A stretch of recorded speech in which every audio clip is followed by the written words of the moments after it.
Of matrices. Students, हमारे पास कुछ important types of matrices हैं जिनको आज हम वन बाय वन डिस्कस करेंगे और अच्छी तरह से समझेंगे। सो फर्स्ट ऑफ ऑल है रो मैट्रिक्स। ठीक है, देख लेते हैं कि एक रो मैट्रिक्स क्या होता है। इसकी डेफिनेशन यहाँ पर मैंने लिखी हुई है कि a matrix is called row matrix if it has only one row. Means कि एक ऐसा मैट्रिक्स जिसकी जस्ट वन रो हो उसे हम रो मैट्रिक्स कहेंगे, यानी कि एक से ज्यादा रोज ना हो। जैसे कि एग्जांपल्स में मैंने लिया हुआ है मैट्रिक्स ए जिसमें जस्ट वन रो है, बिल्कुल इसी तरह से मैट्रिक्स बी उसमें भी जस्ट वन रो है। सिमिलरली मैट्रिक्स सी में भी जस्ट वन रो है। ठीक है, तो ये बिल्कुल ही सिंपल है कि एक ऐसा मैट्रिक्स जिसमें जस्ट वन रो हो तो उसे हम रो मैट्रिक्स कहेंगे। ठीक है, अब आते हैं कॉलम मैट्रिक्स पे कि कॉलम मैट्रिक्स क्या होता है। A matrix is called a column matrix if it has only one column. Means के एक ऐसा मैट्रिक्स जिसमें जस्ट वन कॉलम हो। ठीक है, मीन्स के देखिए एग्जांपल्स में मैंने लिया हुआ है मैट्रिक्स ए जिसमें जस्ट वन कॉलम है, बिल्कुल इसी तरह से मैट्रिक्स बी में भी जस्ट वन कॉलम है, वन से ज्यादा नहीं है। ठीक है, सो ऐसा मैट्रिक्स जिसमें वन कॉलम हो उसे हम कॉलम मैट्रिक्स कहेंगे। राइट, अब आ गए हम अपनी थर्ड टाइप पर जो कि है स्क्वायर मैट्रिक्स। तो देखिए एक स्क्वायर मैट्रिक्स क्या होता है, यहाँ पे इसे समझ लेते हैं कि a matrix is called a square matrix if its number of rows is equal to the number of columns. Means के एक ऐसा मैट्रिक्स जिसमें number of rows and number of columns जो हैं वो इक्वल होंगी। ठीक है, फॉर एग्जाम्पल मैट्रिक्स ए में देख लेते हैं कि इसकी रोज कितनी है, 1 and 2। ठीक है, 2 रोज हैं, बिल्कुल इसी तरह से इसके कॉलम्स जो हैं वो भी 2 हैं। तो क्योंकि number of rows and number of columns की तादाद जो है वो इक्वल है। ठीक है, तो जो मैट्रिक्स ए है वो एक स्क्वायर मैट्रिक्स होगा। ठीक है, सो सिमिलरली मैट्रिक्स बी में देख लेते हैं कि नंबर ऑफ रोज भी 3 हैं। ठीक है, 1, 2 and 3। ठीक है, एंड नंबर ऑफ कॉलम्स जो हैं 1, 2 and 3। नंबर ऑफ कॉलम्स भी 3 हैं। तो अब चूंकि number of rows and number of columns same है, इक्वल है मैट्रिक्स बी में, तो मैट्रिक्स बी भी स्क्वायर मैट्रिक्स कहलाएगा। राइट, अब आते हैं रेक्टेंगुलर मैट्रिक्स पे कि एक रेक्टेंगुलर मैट्रिक्स क्या होता है। A matrix is called a rectangular matrix if its number of rows is not equal to the number of columns. यानी कि एक ऐसा मैट्रिक्स जिसमें number of rows and number of columns equal ना हो, यानी वो डिफरेंट हो। फॉर एग्जाम्पल मैट्रिक्स ए में जो नंबर ऑफ रोज है इसकी वो 3 है। ठीक है, 1, 2 and 3। जबकि इसके कॉलम्स कितने हैं, 1 and 2 कॉलम्स हैं। ठीक है, तो जो number of rows and number of columns क्योंकि अब डिफरेंट हैं तो ये क्या होगा, ये एक रेक्टेंगुलर मैट्रिक्स होगा। बिल्कुल इसी तरह से मैट्रिक्स बी में देख लेते हैं, इसकी नंबर ऑफ रोज कितनी है, 2। ठीक है, तो कॉलम्स देख लेते हैं कि देखिए 1, 2 and 3। तो कॉलम्स हैं 3, number of rose 2 and number of columns जो हैं वो हैं 3। तो अब चूंकि ये तादाद आपस में डिफरेंट है, इक्वल नहीं है, तो मैट्रिक्स बी जो है वो एक रेक्टेंगुलर मैट्रिक्स कहलाएगा। राइट स्टूडेंट्स, अब देख लेते हैं जीरो और नल मैट्रिक्स को। जीरो और null matrix.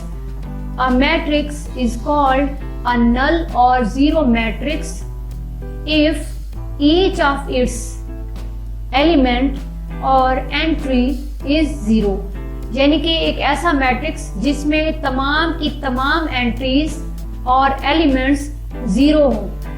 For example matrix A जिसमें तमाम की तमाम जो एंट्रीज हैं वो 0 के इक्वल हैं। सिमिलरली मैट्रिक्स बी, इसमें भी तमाम की तमाम जो एंट्रीज हैं वो 0 के इक्वल हैं। ठीक है, तो ये दोनों मैट्रिक्स नल और 0 मैट्रिक्स की एग्जाम्पल हैं। ठीक है, तो स्टूडेंट्स अब हम देख लेते हैं अपने डायगोनल मैट्रिक्स को कि एक डायगोनल मैट्रिक्स क्या होता है।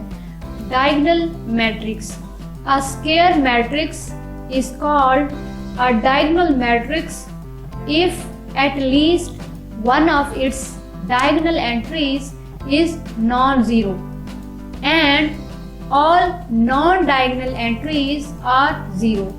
ठीक है, तो स्टूडेंट्स डायगोनल मैट्रिक्स को समझने से पहले हम ये देख लेते हैं कि डायगोनल एंट्रीज क्या होती हैं, ठीक है, एंड नॉन डायगोनल एंट्रीज क्या होती हैं। तो स्टूडेंट्स जैसे कि मैंने एग्जांपल्स में मैट्रिक्स ए, बी एंड सी लिया हुआ है, तो इसमें जैसे कि मैट्रिक्स ए में डायगोनल वाली एंट्रीज या डायगोनल एंट्रीज कौन सी होंगी, वो ये वाली होंगी, ये।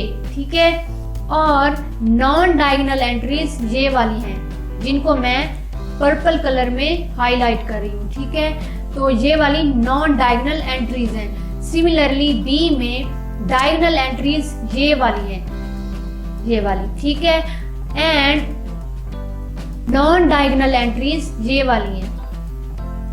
ठीक है, जो डायगोनल के अलावा हैं। सिमिलरली मैट्रिक्स सी में ये वाली एंट्रीज डायगोनल वाली एंट्रीज हैं एंड नॉन डायगोनल एंट्रीज ये वाली हैं। ठीक है, so diagonal entries and non diagonal entries का जो कॉन्सेप्ट है हमें समझ आ चुका है।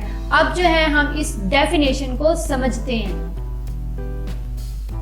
सो स्टूडेंट्स हम इसे एक बार फिर से रीड कर लेते हैं कि a square matrix is called a diagonal matrix if at least one of its diagonal entries is non-zero and all non-diagonal entries are 0।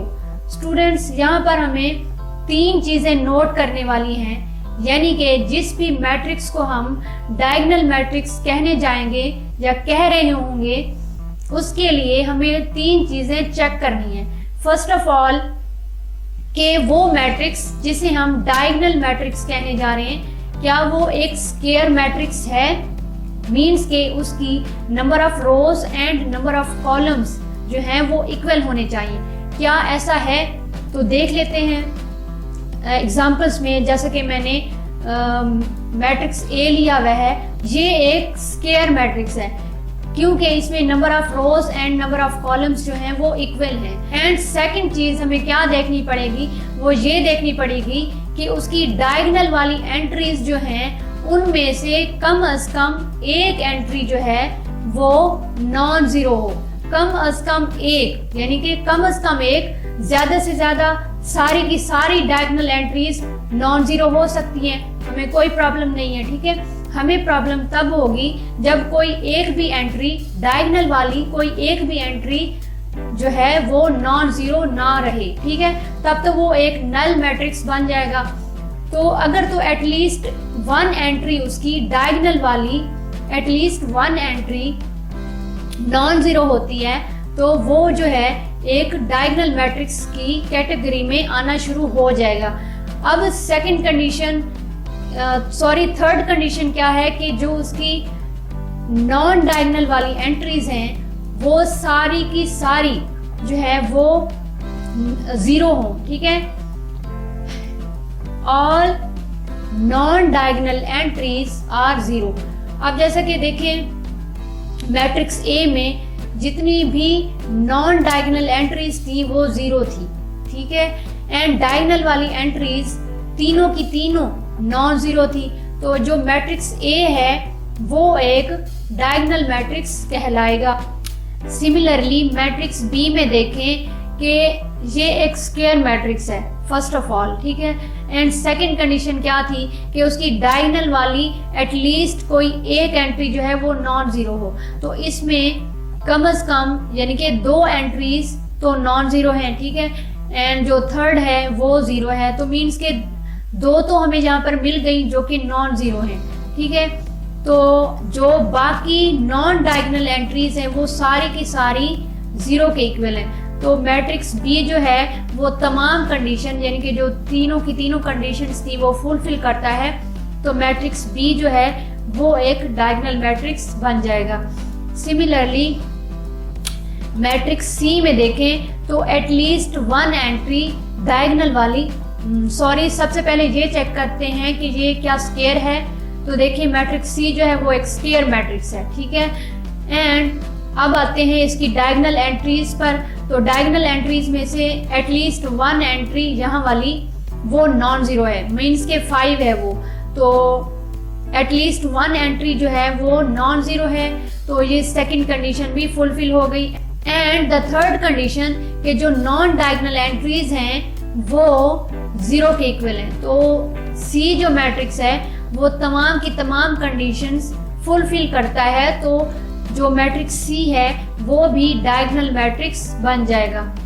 तो स्टूडेंट्स यहाँ पे मैंने एक नोट लिखी हुई है कि every diagonal matrix is a square matrix, ठीक है, कि हर डायगोनल मैट्रिक्स स्क्वायर मैट्रिक्स होगा। ऑब्वियसली वो होगा क्योंकि वो उसकी डेफिनेशन में है। अगर वो स्क्वायर नहीं है तो हम आगे चलेंगे ही नहीं, ठीक है। हम उससे वैसे ही कह देंगे कि ये तो डायगोनल हो ही नहीं सकता, इसकी number of rows and number of columns जो हैं वो इक्वल नहीं है, हम उसे वहीं पर ही छोड़ देंगे, आगे बढ़ेंगे ही नहीं। अगर तो स्क्वायर है तो फिर आगे बढ़ेंगे और फिर उसकी diagonal and non diagonal entries की जो सिचुएशन है वो देखेंगे। So every diagonal matrix is a square matrix, but every square matrix is not diagonal matrix। यानी कि कोई एक स्क्वायर मैट्रिक्स हमेशा डायगोनल मैट्रिक्स नहीं होगा। क्यों? क्योंकि हो सकता है कि उसकी number of rows and number of columns तो इक्वल हों, ठीक है, हो सकता है, कोई मसला नहीं है इसमें। लेकिन हो सकता है कि वो अगली कंडीशंस जो कि किसी भी मैट्रिक्स को, किसी भी स्क्वायर मैट्रिक्स को डायगोनल होने के लिए या डायगोनल मैट्रिक्स कहलाने के लिए जरूरी हैं वो फुलफिल ना कर रहा हो, ठीक है। तो हम ये नहीं कहेंगे कि कोई भी स्क्वायर मैट्रिक्स है वो डायगोनल मैट्रिक्स भी है, नो, ऐसा नहीं है। बल्कि एक डायगोनल मैट्रिक्स हमेशा स्क्वायर होगा, हमेशा, ठीक है। स्टूडेंट्स, अब चूंकि हम डायगोनल मैट्रिसेस का जो कॉन्सेप्ट है वो बहुत ही अच्छे तरीके से समझ चुके हैं, ठीक है। तो अब जो है हम इस काबिल हो चुके हैं कि हम अपने अगले मैट्रिसेस जो कि scalar matrix and identity matrix है उसको आसानी से समझ पाएं, क्योंकि ये दोनों ही यानी कि स्केलर मैट्रिक्स एंड आइडेंटिटी या फिर यूनिट मैट्रिक्स इसी डायगोनल मैट्रिक्स की ही डेरिवेशन है, ऐसे समझ लें, ठीक है। मींस के डायगोनल मैट्रिक्स को समझे बगैर हमारे लिए ये मुमकिन नहीं था कि हम स्केलर मैट्रिक्स एंड आइडेंटिटी या फिर यूनिट मैट्रिक्स को समझ पाएं। तो स्टूडेंट्स, अब हम देखते हैं अपने स्केलर मैट्रिक्स को कि एक स्केलर मैट्रिक्स क्या होता है। एंड स्टूडेंट्स, जो आपको एक इम्पॉर्टेंट बात बतानी है वो ये है कि जो कुछ भी हम आज इस लेक्चर में पढ़ रहे हैं उसका एक पीडीएफ फाइल जो है वो जनरेट कर दिया जाएगा, ठीक है, जिसका लिंक जो है वो आपको डिस्क्रिप्शन में मिल जाएगा। आप वहां से डाउनलोड कर सकते हैं ताकि नेक्स्ट टाइम के लिए वो आपके काम आता रहे, ठीक है। सो आते हैं स्केलर मैट्रिक्स की डेफिनेशन की तरफ। सो देखें, अ diagonal matrix is called a scalar matrix if all of its diagonal entries are same and non-zero। अब देखिए स्टूडेंट्स, वो कहना चाह रहे हैं ये कि एक डायगोनल मैट्रिक्स स्केलर मैट्रिक्स होगा अगर उसकी तमाम की तमाम डायगोनल एंट्रीज एक तो सेम हो, दूसरी नॉन जीरो हो। ठीक है, अब डायगोनल मैट्रिक्स में क्या होता था, सबसे पहले ये देख लेते हैं। देखिए स्टूडेंट्स, डायगोनल मैट्रिक्स में ये होता था कि डायगोनल वाली एंट्रीज, ठीक है, एक डायगोनल मैट्रिक्स की डायगोनल वाली एंट्रीज, उनमें से यानी डायगोनल वाली एंट्रीज में से कोई एक नॉन जीरो होती थी। ठीक है, और उन पे ये रिस्ट्रिक्शन भी नहीं थी कि वो सेम होनी चाहिए सबके सब, ऐसा नहीं था। जबकि यहाँ पर स्केलर मैट्रिक्स में हमें एक रिस्ट्रिक्शन है, वो ये है कि तमाम की तमाम एंट्रीज यानी डायगोनल वाली तमाम की तमाम एंट्रीज एक तो नॉन जीरो हो, ठीक है, एंड वो सब के सब इक्वल हो। ठीक है, एक दूसरे के इक्वल हो। जैसा कि एग्जाम्पल में मैंने मैट्रिक्स ए लिया हुआ है एंड बी लिया हुआ है। देखिए अब यहाँ पर ये जो डायगोनल वाली एंट्रीज है ना, ये वाली, इसमें यहाँ पर भी 5 है, यहाँ पर भी 5 है, यानी नॉन जीरो भी है एंड सेम भी है, इक्वल भी है। ठीक है, बिल्कुल इसी तरह से बी मैट्रिक्स में यहाँ पर ये देखें डायगोनल वाली एंट्रीज एक तो नॉन जीरो है, दूसरी इक्वल भी है। ठीक है, यहाँ पर हम जो है ना रिस्ट्रिक्ट हो गए हैं। सो आई होप आपको समझ आ गई होगी। तो अब जो है ना स्टूडेंट्स, यहाँ पर मैंने एक नोट लिखी हुई है कि every scalar matrix is diagonal matrix but every diagonal matrix is not scalar. ठीक है, यानी कि एक स्केलर मैट्रिक्स एक डायगोनल मैट्रिक्स होगा ही होगा, यानी एक स्केलर मैट्रिक्स को डायगोनल मैट्रिक्स होना ही पड़ेगा, ये चीज मस्ट है, अंडरस्टूड है। ठीक है, लेकिन एक डायगोनल मैट्रिक्स कभी जरूरी नहीं है कि वो स्केलर मैट्रिक्स भी हो। ठीक है, अगर होगा तो हम उसे स्केलर का नाम दे देंगे, सिंपल। तो स्टूडेंट्स अब देख लेते हैं अपने आइडेंटिटी और यूनिट मैट्रिक्स को। सबसे पहले इसकी डेफिनेशन को पढ़ते हैं और बाद में इसे समझेंगे। सो a scalar matrix is called an identity matrix if all of its diagonal entries are equal to 1। Means के एक ऐसा स्केलर मैट्रिक्स जिसकी तमाम की तमाम डायगोनल एंट्रीज इक्वल टू 1 हो, उसे हम आइडेंटिटी और यूनिट मैट्रिक्स कहेंगे और इसे हम कैपिटल आई से डिनोट करते हैं। ठीक है, इसमें सबसे पहले ये देख लेते हैं कि स्केलर मैट्रिक्स में क्या होता था। स्केलर मैट्रिक्स में तमाम की तमाम डायगोनल एंट्रीज नॉन जीरो होती थी और इक्वल होती थी। अब जब अगर डायगोनल वाली एंट्रीज इक्वल भी हो जाएं और वो नॉन जीरो हो जाएं, लेकिन इक्वल किसके, 1 के इक्वल, अगर तो डायगोनल वाली एंट्रीज जो है वो तमाम की तमाम नॉन जीरो तो होंगी, क्योंकि एक आइडेंटिटी मैट्रिक्स सबसे पहले एक स्केलर मैट्रिक्स होना चाहिए। अब चूंकि वो एक स्केलर मैट्रिक्स होगा तो उसकी डायगोनल वाली तमाम की तमाम एंट्रीज नॉन जीरो तो होंगी। अब वो नॉन जीरो कैसी नॉन जीरो कि वो 1 के इक्वल हो। ठीक है, यहाँ पर भी 1, यहाँ पर भी 1। तो ये एक आइडेंटिटी या यूनिट मैट्रिक्स कहलाएगा। सिमिलरली ये देख लेते हैं, यहाँ पर भी 1, यहाँ पर भी 1 एंड यहाँ पर भी 1, एंड जो भी नॉन डायगोनल है वो जीरोस। एक आइडेंटिटी मैट्रिक्स सबसे पहले स्केलर मैट्रिक्स होगा, फिर आगे चलेंगे। ठीक है, सो स्टूडेंट्स यहाँ पर मैंने एक नोट लिखी हुई है कि every identity matrix is a scalar matrix. ठीक है, but every scalar matrix is not identity matrix.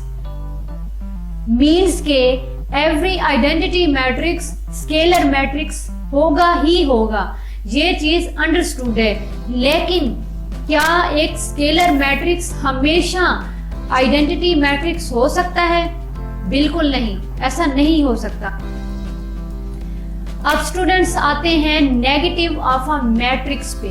ठीक है, सो इसे देख लेते हैं।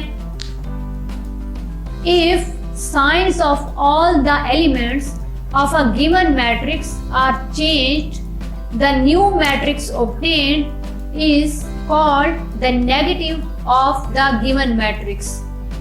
For example, हमारे पास एक मैट्रिक्स A हो, ठीक है, और हम उसे -1 के साथ अगर मल्टीप्लाई कर दें तो जाहिर है उसकी जो एंट्रीज होंगी उनके साइंस जो होंगे वो चेंज हो जाएंगे।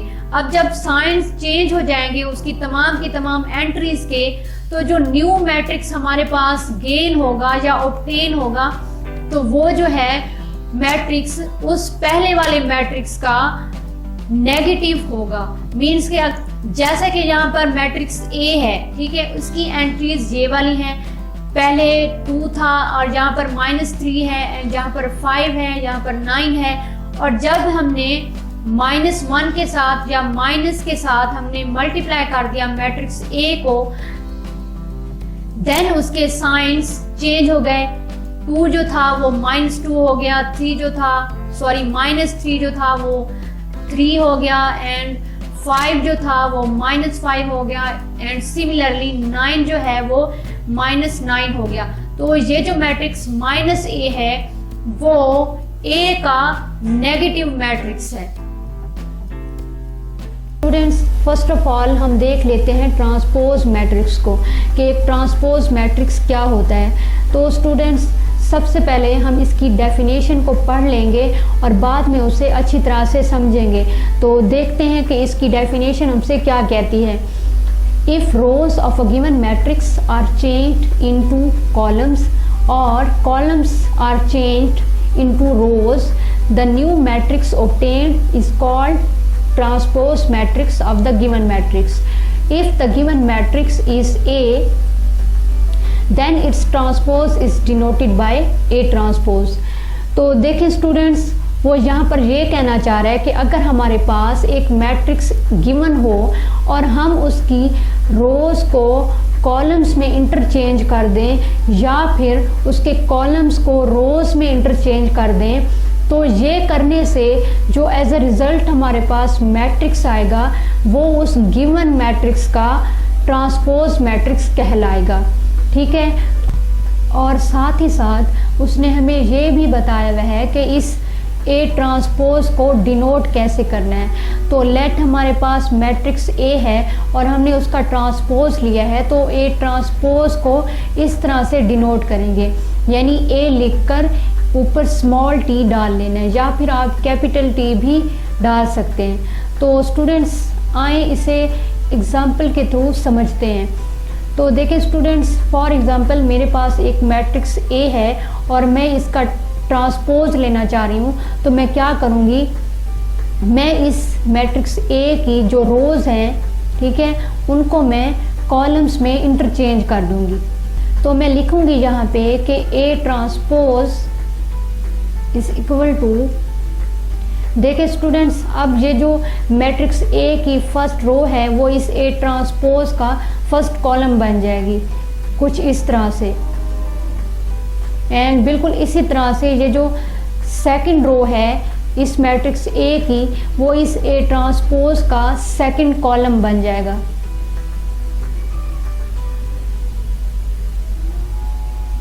ठीक हो गया।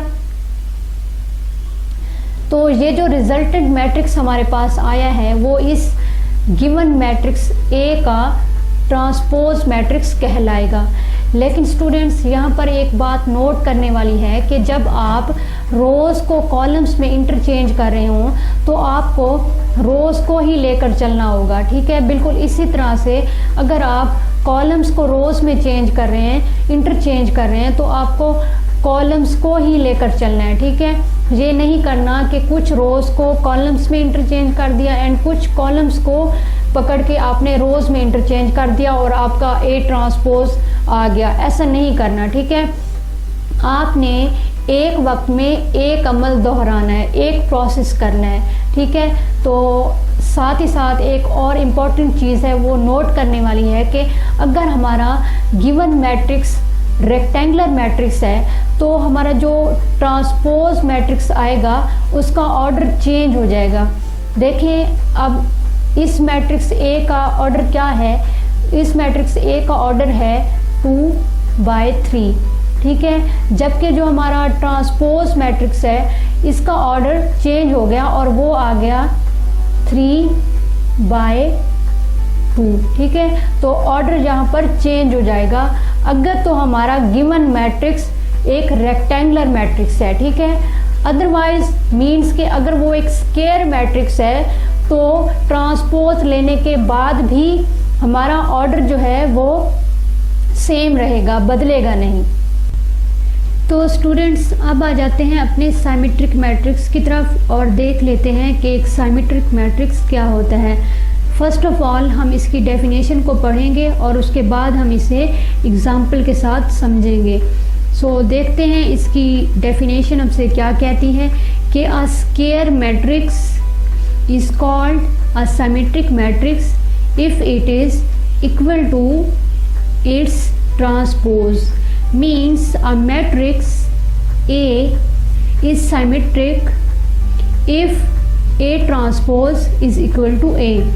तो स्टूडेंट्स हमें डेफिनेशन से ही क्लियर हो चुका है कि एक ऐसा स्क्वायर मैट्रिक्स जिसका हम ट्रांसपोज लें, मींस उसकी रोज़ को कॉलम्स में इंटरचेंज कर लें या फिर उसके कॉलम्स को रोज़ में इंटरचेंज कर लें, तो एज अ रिज़ल्ट अगर हमारे पास वही मैट्रिक्स जो गिवन था वो वापस आ जाता है, ठीक है, तो वो हमारा गिवन मैट्रिक्स सिमेट्रिक मैट्रिक्स कहलाएगा। तो एग्जाम्पल है मेरे पास जिसमें मैंने मैट्रिक्स ए लिया हुआ है, ठीक है, और मैं अब इसका ट्रांसपोज लूँगी, ठीक है। तो ट्रांसपोज लेने के बाद हम ये चेक करेंगे क्या वापस यही मैट्रिक्स हमारे पास आता है या नहीं। अगर तो आ गया यही मैट्रिक्स ए वापस, तो हम ये कहेंगे कि ये जो गिवन मैट्रिक्स ए है वो हमारा सिमेट्रिक मैट्रिक्स है। तो देखिए स्टूडेंट्स, हम सबसे पहले ए का ट्रांसपोज लेने जा रहे हैं, ठीक है।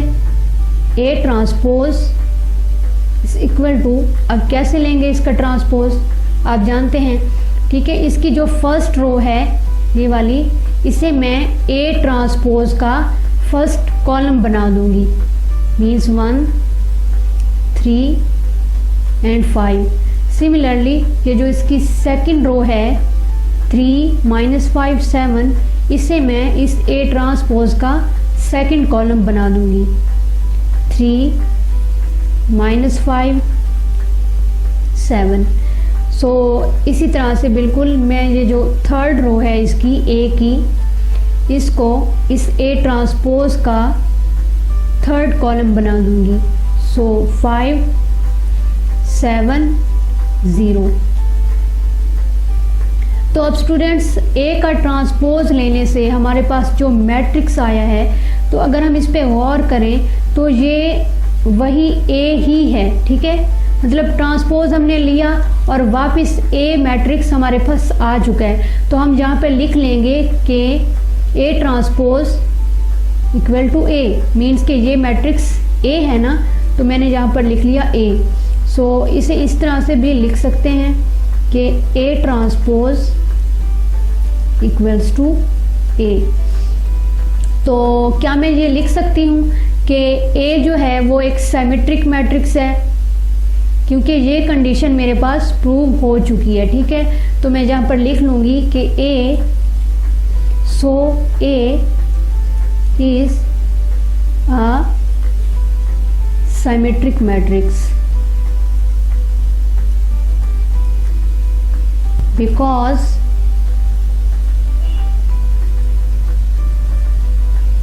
A transpose equals to A, ठीक है। आई होप आपको समझ आ चुकी होगी। लेकिन स्टूडेंट्स यहाँ पर एक बहुत ही इम्पॉर्टेंट बात है जो नोट करने वाली है कि किसी भी मैट्रिक्स को सिमेट्रिक मैट्रिक्स प्रूव करने से पहले हमें ये देखना होगा कि क्या वो मैट्रिक्स स्क्वायर मैट्रिक्स है या नहीं। अगर तो वो एक स्क्वायर मैट्रिक्स है तभी हम उसका ट्रांसपोज लेंगे, ठीक है, एंड देन ये प्रूव कर पाएंगे कि क्या ए का ट्रांसपोज इक्वल्स टू ए है या नहीं। मीन्स के जो हमारा गिवन मैट्रिक्स है वो सिमेट्रिक है या नहीं, ठीक है। लेकिन अगर हमारा गिवन मैट्रिक्स स्क्वायर मैट्रिक्स नहीं है तो हम आगे बढ़ेंगे ही नहीं, ठीक है। तब हम ये नहीं प्रूव कर पाएंगे कि A transpose is equal to A.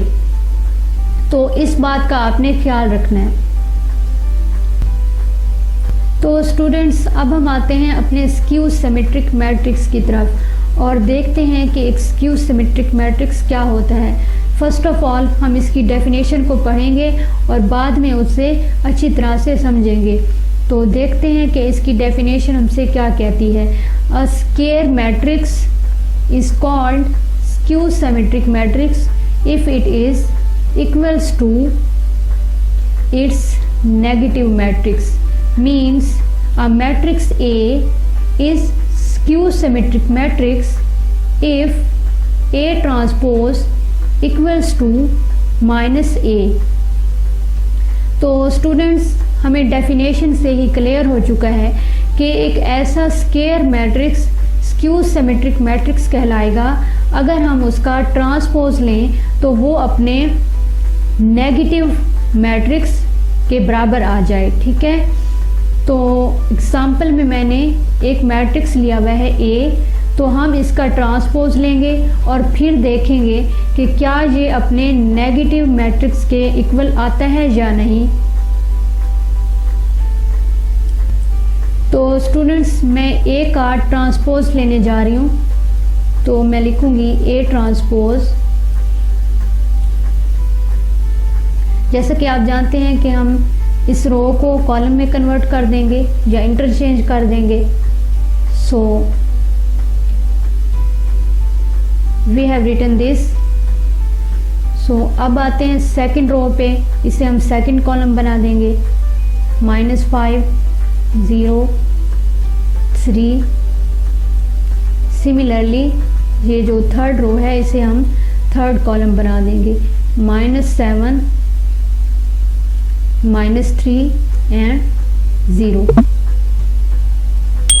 तो स्टूडेंट्स, अगर हम इस ए ट्रांसपोज पे गौर करें और इसकी एंट्रीज पे गौर करें तो इसकी एंट्रीज बिल्कुल वही हैं जो कि हमारे मैट्रिक्स ए की थी। लेकिन क्या हुआ कि ट्रांसपोज लेने के बाद इनके साइंस चेंज हो चुके हैं, ठीक है। तो अब अगर हम इस मैट्रिक्स ए ट्रांसपोज में से या तो माइनस कॉमन ले लें या फिर इसकी एंट्रीज को माइनस के साथ मल्टीप्लाई कर दें तो देखते हैं कि हमारे पास क्या रिजल्ट आता है। तो मैं क्या करने जा रही हूँ कि इस मैट्रिक्स ए ट्रांसपोज को माइनस के साथ मल्टीप्लाई करने जा रही हूँ। तो मैं क्या करूँगी कि माइनस यहाँ पर लिख दूँगी, ठीक है, और अंदर भी माइनस के साथ मल्टीप्लाई कर दूँगी। मीन्स कि इसकी हर रो को मैं माइनस के साथ मल्टीप्लाई कर दूँगी। हर रो को माइनस के साथ मल्टीप्लाई करने का क्या मतलब है कि हर रो की हर एंट्री के साथ माइनस जो है वो मल्टीप्लाई होगा। तो minus into 0, minus into -5, minus into -7। बिल्कुल इसी तरह से अगर सेकंड रो को मैं देखूं, सेकंड रो के साथ माइनस को मल्टीप्लाई करूं तो माइनस इंटू 5, इस तरह से माइनस इंटू 0, माइनस इंटू -3, और थर्ड रो में minus into 7, minus into 3, minus into 0, और ये हमारी ब्रैकेट बंद। तो देखें स्टूडेंट्स, मैंने एक माइनस बाहर लिया है यहाँ पे, ठीक है, और एक माइनस को तमाम एंट्रीज के साथ मल्टीप्लाई कर दिया है ताकि हमारा मामला जो है वो बराबर रहे, ठीक है, सही रहे। वो कैसे? क्योंकि आप जानते हैं कि जब माइनस साइन मल्टीप्लाई होता है माइनस से तो रिजल्टेंट साइन हमारे पास प्लस का आता है। यही रूल जो है मैंने यहाँ पर यूज़ किया, ठीक है। तो अब जो है मज़ीद हम इन साइंस को देख लेते हैं। अब माइनस जब मल्टीप्लाई होगा प्लस के साइन के साथ तो रिजल्टेंट साइन माइनस का आएगा। इसी तरह से प्लस जब मल्टीप्लाई होता है माइनस के साथ तो रिजल्टेंट साइन जो है वो माइनस का आता है। सिमिलरली प्लस मल्टीप्लाई होगा जब प्लस के साथ, तो रिजल्टेंट साइन प्लस का आएगा। ठीक है, तो इन साइंस को जो है आपने, इन रूल्स को जो है आपने याद रखना है। तो मज़ीद हम इसे आगे बढ़ाते हैं, ठीक है, अपने इस प्रोसेस को, और देखते हैं कि क्या एंट्रीज़ की सिचुएशन है। तो देखें स्टूडेंट्स, अब अगर this is equal to minus वैसे रहेगा, ठीक है। अब इसे देख लेते हैं, माइनस अगर ज़ीरो के साथ मल्टीप्लाई होता है तो ज़ीरो का ज़ीरो ही आता है, ठीक है, ज़ीरो का साइन चेंज नहीं होगा। अब माइनस मल्टीप्लाइड बाय माइनस, अंदर ये जो 5 के साथ माइनस है तो क्या आएगा, इस रूल के मुताबिक प्लस का हो जाएगा, ठीक है। तो ये प्लस का 5, similarly minus into minus 7 is 7 plus का। बिल्कुल इसी तरह से इसको देख लेते हैं, माइनस इंटू 5। अब देखें, अब 5 के साथ अगर कोई साइन नहीं है तो इसका मतलब है यहाँ पर प्लस है, हमने प्लस कंसीडर करना है, ठीक है। तो माइनस प्लस इस माइनस, इस रूल के मुताबिक, इस रूल के मुताबिक, ठीक है। तो ये आ गया माइनस का 5। सिमिलरली ये 0 वैसे का वैसे, तो minus into minus 3 is plus का 3, minus into plus 7 is minus 7, ठीक है। And minus into 3 means plus का 3, तो ये आ जाएगा माइनस 3। एंड ये 0 वैसे का वैसे, तो ये ब्रैकेट क्लोज, ठीक है। अब देखते हैं, अब इस पे गौर करते हैं कि ये क्या मैट्रिक्स ए नहीं आ गया हमारे पास वापस, ए, ठीक है। तो अब इसका अगला स्टेप क्या होगा, वो होगा माइनस इंटू ए, ठीक है। और पीछे हमारा क्या चल रहा था, यहाँ पे हमारा ये चल रहा था ए ट्रांसपोज। अब देखें स्टूडेंट्स, हमारे पास कुछ ऐसी सिचुएशन बन चुकी है ना कि A transpose is equal to minus A, means के जो हमारा मैट्रिक्स ए था उसका हमने ट्रांसपोज लिया, ठीक है, और वो ट्रांसपोज उसके नेगेटिव मैट्रिक्स के इक्वल आ गया। तो हमारा जो मैट्रिक्स ए है वो एक स्क्यू सिमेट्रिक मैट्रिक्स कहलाएगा। इसी एक्सरसाइज के क्वेश्चन नंबर 5 एंड 6 को। Thank you so much.